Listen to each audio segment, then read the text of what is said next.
કેમ છો દોસ્તો? મજામાં ને? આજે આપણે ધોરણ 7ના ગણિત વિષયની તારીખ 15/4/2024ને સોમવારના રોજની જે દ્વિતીય સત્રાંત પરીક્ષા 2024 છે તેનું જે મોસ્ટ આઈએમપી પ્રશ્નપત્ર છે તેનું સંપૂર્ણ સોલ્યુશન આપણે આ વિડીયોની અંદર જોવાના છે. મિત્રો, આપણી આ ચેનલ ઉપર ધોરણ 7ના બધા જ વિષયના દ્વિતીય સત્રાંત પરીક્ષા 2024 જે છે તેના મોસ્ટ આઈએમપી પ્રશ્નપત્ર અને સંપૂર્ણ સોલ્યુશનના વિડીયો અને પીડીએફ બધું જ મુકાઈ ચૂક્યું છે.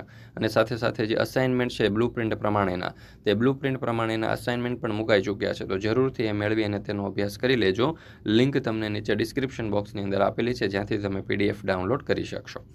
ચાલો તો શરૂ કરીએ ધોરણ 7ના ગણિત વિષયની દ્વિતીય સત્રાંત પરીક્ષા 2024 કે જે 15/4/2024ને સોમવારના રોજ લેવાવાની છે, જેના કુલ ગુણ 80 છે અને સમય છે સવારે 8 થી 11નો. પ્રશ્ન નંબર 1 નીચે આપેલી વસ્તુઓને યોગ્ય આકાર સાથે જોડો, જેના કુલ 4 માર્ક છે. તો અહીંયા તમે જોઈ શકો છો કે સર્વપ્રથમ આપણને એક સમઘન આપેલું છે, ત્યાર પછી દડો છે તો એને આપણે વર્તુળ સાથે જોડીશું, ત્યાર પછી આને નળાકાર સાથે, અને આ આકૃતિ છે તેને આપણે શંકુ સાથે જોડીશું. ત્યાર પછી જોઈએ પ્રશ્ન નંબર 1b. નીચે આપેલ આકૃતિ સામેથી કેવી દેખાય છે તે યોગ્ય વિકલ્પ શોધી અને તેનો જવાબ લખો. તો અહીંયા આપણને ઘરની આકૃતિ આપેલી છે. ઘરની આકૃતિને જો આપણે સામેથી જોઈએ તો એ આપણને કંઈક આ પ્રમાણે દેખાશે. ત્યાર પછી પ્રશ્ન નંબર 1ક. નીચેની આકૃતિઓ જુઓ અને તેમની તમામ રૈખિક સમમિતિઓ દોરો. તો અહીંયા તમે જોઈ શકો છો આપણને અલગ અલગ આકૃતિઓ આપેલી છે, એની રૈખિક સમમિતિઓ આપણે કંઈક આ પ્રમાણે દોરી શકીશું. ત્યાર પછી પ્રશ્ન નંબર 2અ. નીચે આપેલા પ્રશ્નોના જવાબ લખો, જેના કુલ 3 માર્ક છે. એમાં પહેલું, આપેલ આકૃતિની સમમિતિનો અક્ષ શોધો. તો અહીંયા આપેલ આકૃતિ છે, એ આકૃતિ તમને આપેલી છે, એની સમમિતિનો અક્ષ જે છે તે આ પ્રમાણે આપણે દોરી શકીએ. બીજું, આપેલ અંગ્રેજી મૂળાક્ષર રૈખિક સમમિતિ ધરાવે છે. તો અહીંયા તમે જોઈ શકો છો કે આ મૂળાક્ષર આપણને આપેલો છે. આ મૂળાક્ષર જે છે તે રૈખિક સમમિતિ ધરાવે છે. ત્રીજું, આપેલ આકૃતિ માટે પરિભ્રમણીય સમમિતિનો ક્રમ જણાવો. તો પરિભ્રમણીય સમમિતિનો ક્રમ અહીંયા કયો આવશે? તો કે 4. ત્યાર પછી પ્રશ્ન નંબર 2બ. બાજુમાં આપેલા નિયમિત આકારનું પરિભ્રમણ કેન્દ્ર, પરિભ્રમણનો ક્રમ અને પરિભ્રમણ કોણ લખો. પરિભ્રમણ કેન્દ્ર છે P, પરિભ્રમણનો ક્રમ છે 4 અને પરિભ્રમણ કોણ આવશે 90 અંશ.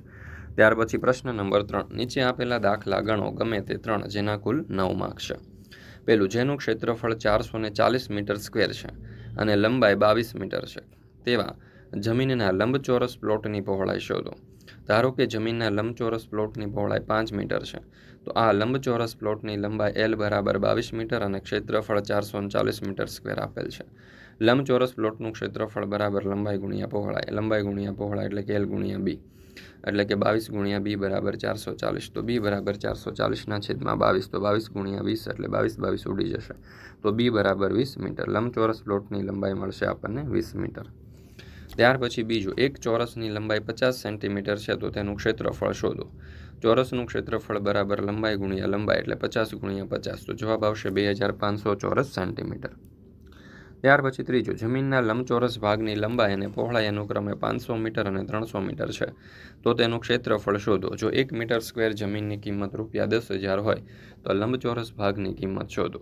હવે અહીં લંબચોરસ જમીનના ભાગની લંબાઈ L બરાબર 500 મીટર અને પહોળાઈ B બરાબર 300 મીટર. લંબચોરસ જમીનના ભાગનું ક્ષેત્રફળ બરાબર L ગુણ્યા B, એટલે કે 500 ગુણ્યા 300 મીટરનો સ્ક્વેર, એટલે કે 1,50,000 મીટરનો સ્ક્વેર. તો લંબચોરસ જમીનના ભાગનું ક્ષેત્રફળ 1,50,000 મીટર સ્ક્વેર છે. 1 મીટર સ્ક્વેર જમીનની કિંમત બરાબર ₹10,000. તો 1,50,000 મીટર સ્ક્વેર જમીનની કિંમત બરાબર કેટલી? તો 10,000 ગુણ્યા 1,50,000 બરાબર છે. તો જમીનની કિંમત અહીંયા આપણને કુલ મળી જશે. ત્યાર પછી ચોથું, જેની પરિમિતિ 320 મીટર છે તેવા ચોરસ ભાગનું ક્ષેત્રફળ શોધો. ચોરસ ભાગની પરિમિતિ બરાબર 4 ગુણ્યા બાજુની લંબાઈ. 4 ગુણ્યા બાજુની લંબાઈ બરાબર ચોરસ ભાગની પરિમિતિ. 4 ગુણ્યા બાજુની લંબાઈ બરાબર 320. એમાં આપણે કિંમત મૂકીએ તો ભાગની બાજુની લંબાઈ બરાબર 320 છેદમાં 4, એટલે 80 ગુણ્યા 4, 4 4 ઉડી જશે, તો 80 મીટર. તો ચોરસ ભાગની બાજુની લંબાઈ 80 મીટર છે. અને હવે ચોરસ ભાગનું ક્ષેત્રફળ બરાબર લંબાઈ ગુણ્યા લંબાઈ, એટલે કે 80 ગુણ્યા 80, તો જવાબ આવશે 6,400 મીટરનો સ્ક્વેર. આમ ચોરસ ભાગનું ક્ષેત્રફળ 6,400 ચોરસ મીટર સ્ક્વેર થશે. પ્રશ્ન નંબર 4 સૂચના મુજબ દાખલા ગણો. એમાં ટકામાં ફેરવો 3/4 3/4 ગુણ્યા 100 એટલે 25 ચોક 100 4 4 ઉડી જશે તો 25 ગુણ્યા 3 એટલે 75%. બીજું છે 49/50 ગુણ્યા 100 તો 50 દુ 100 50 50 ઉડી જશે 49 ગુણ્યા 2 એટલે કે 98%. ત્યાર પછી બીજું ટકાને અપૂર્ણાંકમાં ફેરવો 125/100 તો 25 50 અને 25 ચોક 25 25 ઉડી જશે એટલે 5/4. 50/100 50% એટલે 25 દુ 50 ને 25 ચોક 100 તો 25 25 ઉડી જશે એટલે 1/2. 0.09 ને ટકામાં ફેરવો તો 0.09 ગુણ્યા 100 એટલે જવાબ આવશે 9%. ચોથું, એક વર્ગના 25 બાળકોમાંથી 8% બાળકોને વરસાદમાં ભીંજાવું ગમે છે તો કેટલા બાળકોને વરસાદમાં ભીંજાવું ગમશે? તો 25 ના 8% એટલે 25 ગુણ્યા 8/100 એટલે 2 ચોક 8 અને 25 ચોક 100 100 ઉડી જશે એટલે જવાબ આવશે 2. અને આ 25 25 ઉડી જશે તો 2 બાળકોને વરસાદમાં ભીંજાવું ગમે છે. ત્યાર પછી પાંચમો દાખલો. 60 બાળકોનું સર્વેક્ષણ દર્શાવે છે કે તેમાંથી 90% બાળકોને ક્રિકેટ રમવું ગમે છે તો કેટલા બાળકોને ક્રિકેટ રમવું ગમે છે? કુલ વિદ્યાર્થી 60, ક્રિકેટ રમવાનું ગમે તેવા બાળકો 90%, તો ક્રિકેટ રમવાનું ગમતું હોય તેવા બાળકો બરાબર 60 ગુણ્યા 90/100 મીંડું ઉડી જશે એટલે 6 ગુણ્યા 9 તો 54. આમ 6 બાળકોને ક્રિકેટ રમવું ગમશે. મિત્રો, ધોરણ 3 થી 8ની દ્વિતીય સત્રાંત પરીક્ષા 2024 માટે ખાસ ઉપયોગી એવા મોસ્ટ આઈએમપી પ્રશ્નપત્ર અને બ્લુ પ્રિન્ટ પ્રમાણેના અસાઇનમેન્ટ આપણે તૈયાર કરેલા છે, જેની અંદર આપણે મોસ્ટ આઈએમપી પ્રશ્નો મૂકેલા છે કે જે પરીક્ષાની અંદર પૂછાવાની પૂરેપૂરી શક્યતા હોય અને આ પ્રશ્નની સાથે તેમાં જવાબો પણ આપેલા છે. તો દરેક વિદ્યાર્થીઓએ અવશ્ય આ પ્રશ્નપત્ર અને અસાઇનમેન્ટ જે છે તે મેળવી લેવું, જેથી કરી દરેક વિદ્યાર્થીઓ જે છે તે આ પ્રશ્નપત્રના અભ્યાસથી પરીક્ષાની અંદર સારામાં સારા ગુણ પ્રાપ્ત કરી શકે. વોટ્સઅપ પર PDF મેળવવા માટેની લિંક અહીંયા તમને નંબર આપવામાં આવેલો છે 70 46 22 22 54. આ નંબર ઉપર કોન્ટેક્ટ કરીને PDF સીધી જ તમે વોટ્સઅપ પર મેળવી શકો છો. જો તમે જાતે ડાઉનલોડ કરવા માંગતા હોય તો નીચે ડિસ્ક્રિપ્શન બોક્સની અંદર તમને લિંક આપવામાં આવેલી છે. ત્યાર પછી પ્રશ્ન નંબર 5, નીચે આપેલા દાખલાઓ ગણો ગમે તે 2 જેના કુલ 6 માર્ક છે. એમાં પહેલું, ₹50માં એક વસ્તુ ખરીદાય છે અને તેને 12% નફા સાથે વેચવામાં આવે છે તો વેચાણ કિંમત શોધો. વસ્તુની મૂળ કિંમત બરાબર 50, વસ્તુ પર લેવાતા નફાના ટકા બરાબર 12%, તો વસ્તુના વેચાણમાં મળતો નફો બરાબર 50 ગુણ્યા 12/100 એટલે 6 દુ 12/100 છે તો 50 ગુણ્યા 2 2 ઉડી જશે તો 50 દુ 100 તો 50 50 પણ ઉડી જશે 2 2 પણ ઉડી જશે એટલે જવાબ આવશે ₹6. તો વસ્તુની વેચાણ કિંમત બરાબર મૂળ કિંમત પ્લસ નફો એટલે કે 50 + 6 બરાબર 56. આમ વસ્તુની વેચાણ કિંમત બરાબર ₹56 થશે. ત્યાર પછી બીજું, ₹56,000નું કેટલા ટકા વ્યાજ દર 2 વર્ષનું વ્યાજ ₹280 થાય તો મુદ્દલ P બરાબર 56,000, વ્યાજનો દર R બરાબર શોધવાના છે. મુદત N બરાબર 2 વર્ષને વ્યાજ બરાબર 280 તો I બરાબર PRN/100 એટલે 280 બરાબર 5,600 ગુણ્યા R ગુણ્યા 2/100 તો 280 ગુણ્યા 100/5600 ગુણ્યા 2 એટલે R બરાબર 1/4 તો R બરાબર 0.25%. ત્યાર પછી આપણે ત્રીજું જોઈએ, 5% વાર્ષિક વ્યાજના દરે ₹10,000 જમા કરાવવામાં આવે છે તો એક વર્ષના અંતે મળતું વ્યાજ શોધો. અહીં મુદ્દલ P બરાબર ₹10,000, વ્યાજનો દર R બરાબર 5% અને મુદત T બરાબર 1 વર્ષ. તો સાદું વ્યાજ I બરાબર P ગુણ્યા R ગુણ્યા T/100 એટલે 10,000 ગુણ્યા 5 ગુણ્યા 1/100 2 મીંડા ઉડી જશે 100 ગુણ્યા 5 તો ₹500 તો વર્ષના અંતે ₹500 વ્યાજ થશે. ત્યાર પછી જોઈએ પ્રશ્ન નંબર 6, ખાલી જગ્યા પૂરો જેના કુલ 3 માર્ક છે. એમાં પહેલું, 13 - y² y ના સ્ક્વેરનો સહગુણક ખાલી જગ્યા છે તો જવાબ આવશે 1. 5x² y² સજાતીય પદ ખાલી જગ્યા થાય તો 10x² y². ત્રીજું, 6x y² અને ખાલી જગ્યા વિજાતીય પદો છે તો 6x² y. પ્રશ્ન નંબર 6b, નીચે આપેલી પદાવલીઓને એકપદી, દ્વિપદી અને ત્રિપદીમાં વર્ગીકૃત કરો. તો y², પછી છે x + y -xy 5 - 3t તો એકપદી છે y², દ્વિપદી છે 5 - 3t, ત્રિપદી આવશે x + y -xy. પ્રશ્ન નંબર 6ક, જો m બરાબર 5 હોય તો નીચેના પદોની કિંમત શોધો જેના કુલ 3 માર્ક છે.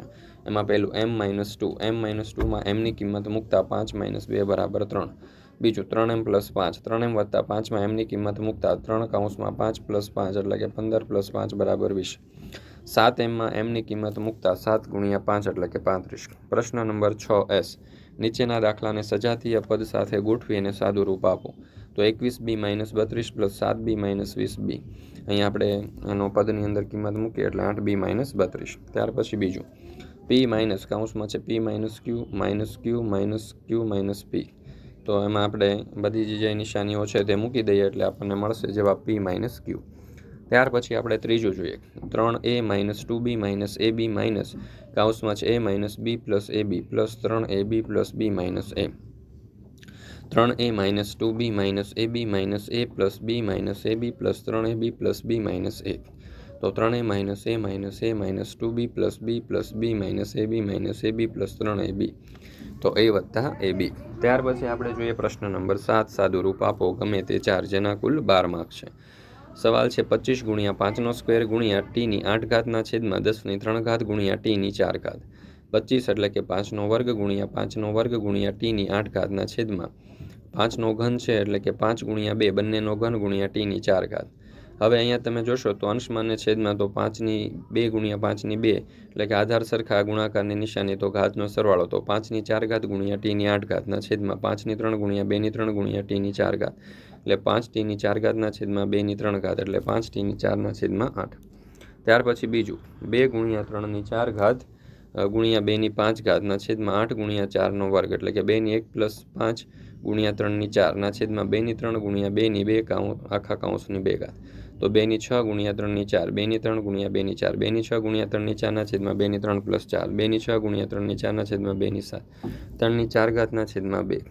ત્રીજું 2ની 5 ઘાત આખા કૌંસની 2 ઘાત ગુણ્યા 7ની 3 ઘાતના છેદમાં 8ની 3 ઘાત ગુણ્યા 7. તો આખો દાખલો આપણને અહીંયા ગણીને દર્શાવવામાં આવેલો છે બરાબર. એનો જવાબ આવશે 98. ત્યાર પછી ચોથું 5ની 3 ઘાત ગુણ્યા એની 3 ઘાત ગુણ્યા 4 એની 4 ઘાત. આખું સાદું રૂપ આપીએ તો જવાબ આવશે 5ની 3 ગુણ્યા એની 7 ગુણ્યા 2ની 8 ઘાત. ત્યાર પછી પાંચમું 2ની 20 ઘાત ભાગ્યા 2ની 15 ઘાત ગુણ્યા 2ની 3 ઘાત એટલે અહીંયા સાદું રૂપ આપીએ તો જવાબ આવશે 2ની 8 ઘાત. ત્યાર પછી છે પ્રશ્ન નંબર 8 સંખ્યા રેખા દોરી નીચે આપેલ સંખ્યા સમય સંખ્યાનું નિરૂપણ કરો. તો 3/4 તો અહીંયા આપણે 3/4 દર્શાવી શકીએ.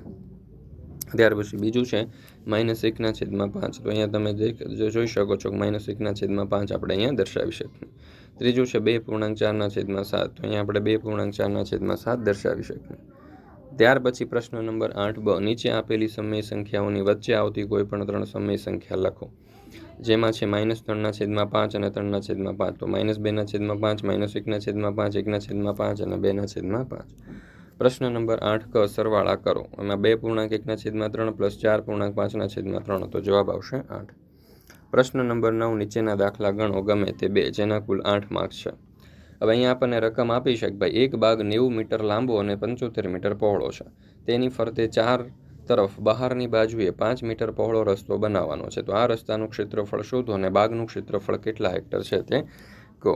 તો લંબચોરસ બાગની લંબાઈ L બરાબર 90 મીટર, લંબચોરસ બાગની પહોળાઈ B બરાબર 75 મીટર, લંબચોરસ બાગનું ક્ષેત્રફળ બરાબર L ગુણ્યા B એટલે 90 મીટર ગુણ્યા 75 મીટર બરાબર 6750 મીટર. 1 મીટર સ્ક્વેર બરાબર 1/10,000 હેક્ટર.